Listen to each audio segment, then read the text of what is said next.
anytime you say that, talk about just believing it and considering it settled, there's always somebody that's going to get in trouble because they didn't believe God or because they didn't understand. They're going to, I've had people, for instance, I had people to write me and say, well, now, Brother Capps, I prayed and I've asked Lord for healing, and I've had hands laid on me now, and that's been 6 to 8 months ago.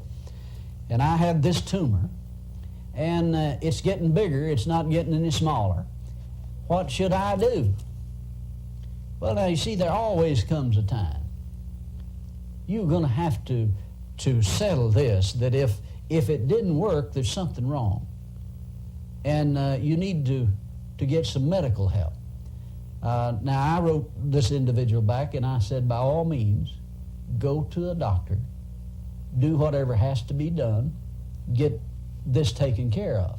The very fact that they called me or wrote me and said, ask, what should I do, shows me that they're not in a position to receive, because there's a question there. Now, any person ought to determine that they're in a certain time period, if they haven't got a manifestation when it comes to something that could be life or death situation to you physically, then you're going to have to make a decision to get some medical help.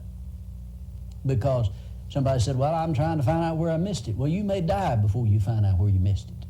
And that's not a very good testimony to say, well, he trusted God and died. God wants you healed, and he wants you well. And I think these things need to be said, because there's some people that are operating in fear instead of faith. And the reason they didn't go to medical doctors is because they were afraid of the knife, not because they had faith in God.